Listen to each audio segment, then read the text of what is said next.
L'invité politique sur Radio Classique et Public Sénat. Bonjour à tous, nous recevons en effet avec Anne-Laure sur Radio Classique et Public Sénat ce matin Bruno Le Maire, député UMP de l'Eure. Bruno Le Maire, donc vous n'étiez pas à la manifestation parisienne hier. Il n'y avait d'ailleurs pas beaucoup de leaders de l'UMP. Est-ce que votre famille politique est un peu gênée en ce moment? Non, je ne crois pas du tout. Elle exprime des positions qui sont diverses sur ce sujet. Personnellement, j'ai dit depuis 3 mois que je ne défilerai pas, que j'estimais comme député que ma place n'était pas dans la rue. Chacun fait son choix.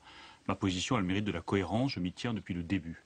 J'ai aussi expliqué depuis le début que j'étais favorable à davantage de protection pour les couples homosexuels dans le cadre du contrat d'union civile et que nous puissions encadrer la situation juridique d'enfants qui sont aujourd'hui hors situation juridique parce qu'ils sont élevés par des couples homosexuels en accordant le statut du beau-parent. C'est ma position constante depuis 3 mois qui m'a conduit à m'abstenir lors du premier vote et qui fera que demain, à nouveau, je m'abstiendrai pour rappeler qu'avec la précédente majorité, nous avions proposé le contrat d'union civile et le statut de beau-parent et que nous aurions dû le faire. Des dizaines de milliers de personnes tout de même encore dans la rue hier. Bien sûr.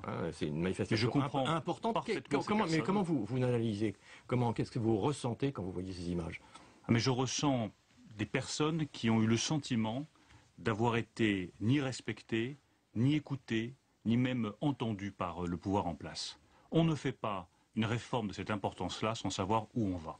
Et pendant tous les débats, François Hollande a donné le sentiment qu'il naviguait à vue, qu'il ne savait pas où il voulait aller, que lui-même d'ailleurs ne croyait pas vraiment à sa réforme. C'est lui qui est allé expliquer aux 36 000 maires de France, voilà, si vous n'êtes pas d'accord avec le mariage pour tous, pas de difficulté, il y aura une clause de conscience, vous pourrez ne pas célébrer ces mariages. Et puis le lendemain, il revient en arrière. Jamais il n'a cru bon d'expliquer aux Français directement ce qu'était ce projet, pourquoi il le faisait, quelles étaient les limites. Il n'a pas fixé les limites à ce projet. Il a laissé entendre que finalement, la PMA, la GPA, ce serait peut-être possible. Personnellement, je suis totalement opposé à la PMA et à la GPA. François Hollande, c'est l'homme sans conviction. Ça se voit sur les questions économiques, ça se voit sur les questions européennes, et ça se voit malheureusement aussi sur les questions de société. Et je crois que les personnes qui ont défilé dans la rue hier ont dit à François Hollande, nous ne savons pas où vous voulez aller, nous sommes inquiets pour notre société parce que votre projet n'est pas clair. Anne-Laure Jumet. Bruno Le Maire, Henri Guénaud, hier, qui était dans les rangs des manifestants, un député UMP des Yvelines, avertit, la manifestation est encore pacifique et si on continue à mépriser ainsi les manifestants, ça va très mal se terminer. Est-ce qu'il a raison de mettre en garde, voire de menacer le gouvernement et de souffler sur les braises en quelque sorte? Écoutez, ne crions pas au loup, je ne crois pas que ce soit notre responsabilité de force d'opposition. Nous, notre responsabilité, c'est de dire ce que nous ferons si ce projet est adopté demain et s'il n'est pas rejeté par le Conseil constitutionnel. Moi, ma position est claire. Je pense que nous ne pourrons pas revenir sur ce texte. Vous n'êtes pas tous d'accord là-dessus, hein? Oui, je vous donne ma position. Je pense que nous ne pourrons pas revenir sur ce texte et qu'il y va de notre crédibilité, de dire très clairement ce que nous pourrons faire et ce que nous ne pourrons pas faire. Ce que nous pourrons faire, en revanche, et ce pourquoi personnellement je me battrai, c'est de garantir les droits des enfants et c'est de nous opposer à la PMA et la GPA.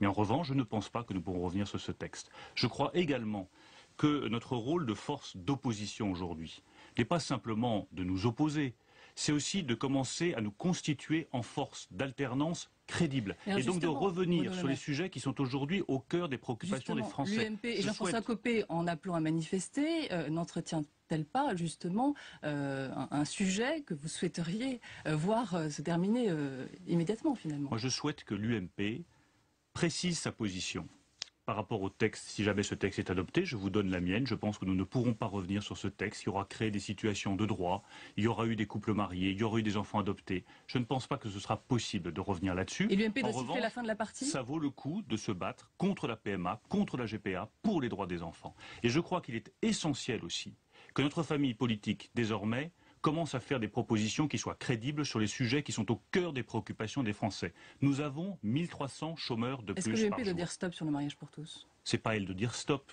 Il y a des gens qui continuent à exprimer des convictions. Elle doit surtout avoir un langage qui prenne en compte toutes les préoccupations des Français. Et la première des préoccupations des Français, je vous le dis, c'est le chômage. Et là-dessus, faisons des propositions pour créer des emplois, pour soutenir les entreprises, pour simplifier le droit du travail, pour alléger les charges qui pèsent sur les commerçants, sur les artisans, pour faire enfin une vraie réforme des retraites dans ce pays qui aboutira à la fusion des régimes spéciaux, des régimes de la fonction publique, des régimes privés dans un seul régime avec un système par points qui soit clair et qui soit équitable. Faisons des propositions avec de l'audace, ayons de l'audace et revenons sur les sujets de préoccupation majeure des Français. C'est comme ça que nous serons crédibles. Bruno Le Maire, si on vous comprend bien ce matin, c'est la règle de la démocratie, c'est le Parlement qui a raison contre la rue. Mais en démocratie, n'entend pas c'est toujours ça le dans vos Parlement rangs. qui a raison. Donc ça veut dire que C'est demain, si le texte est adopté, vous ne voulez plus entendre parler de cette affaire. Moi, je suis un républicain. Il ne s'agit pas de dire qu'on ne va plus entendre parler de cette affaire. Je pense qu'on peut, une fois encore, discuter sereinement, avec conviction, de ce qui me tient à cœur. Il y en a Les droits encore des parmi vos enfants, amis la GPA, la qui PMA. réclament un référendum sur la question. Vous Mais dites qu'ils ont tort. Que le texte, je ne donne pas de leçon de morale à qui que ce soit. Chacun exprime ses positions. Je suis un républicain. Je crois dans la force de la loi. Une fois que la loi a été votée par les représentants du peuple et confirmée par le Conseil constitutionnel, elle s'applique à tous. Ça a toujours été ma conviction.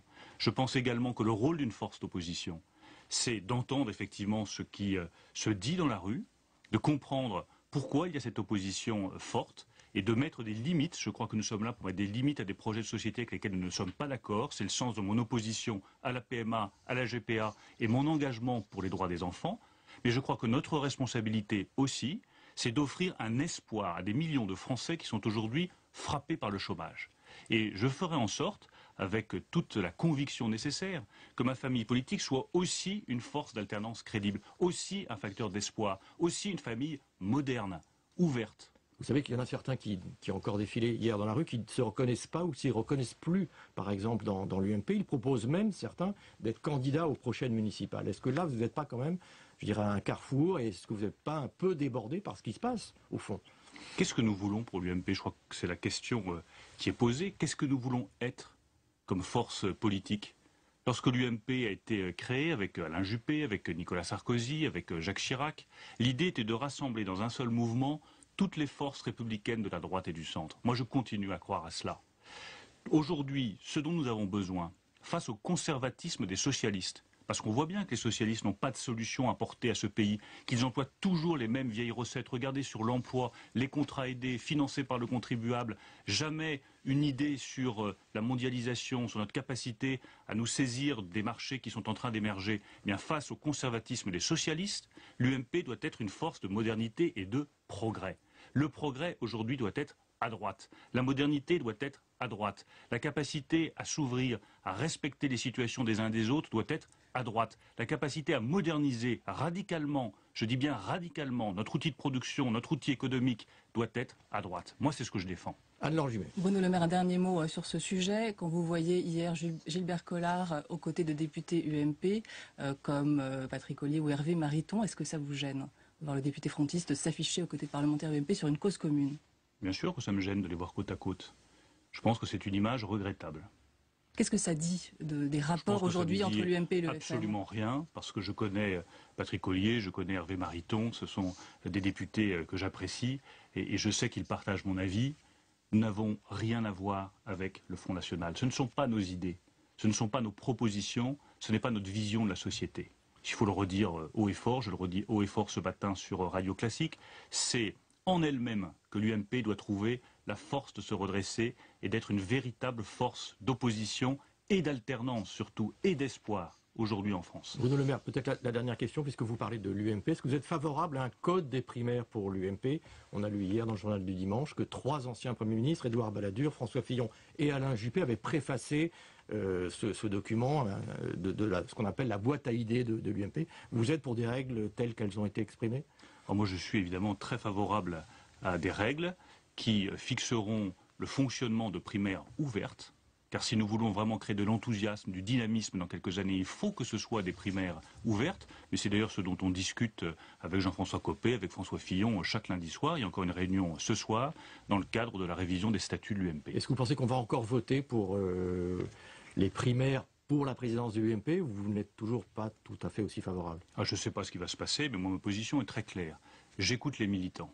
Je vais dans des fédérations chaque semaine, 1, 2 ou 3 fois par semaine. J'étais encore à Étaples, dans le Pas-de-Calais, il y a quelques jours. Où que j'aille, ou à Château-Renard, chez Bernard Rennes, il y a une semaine. Où que j'aille, j'entends des militants qui me disent « Surtout, ne rouvrez pas les plaies de l'élection d'octobre dernier ».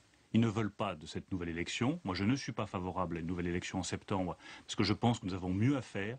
Ce que nous avons de mieux à faire, c'est de nous occuper des problèmes des Français. Merci beaucoup Bruno Le Maire. Merci à vous. Très bonne journée sur Radio Classique et Public Sénat.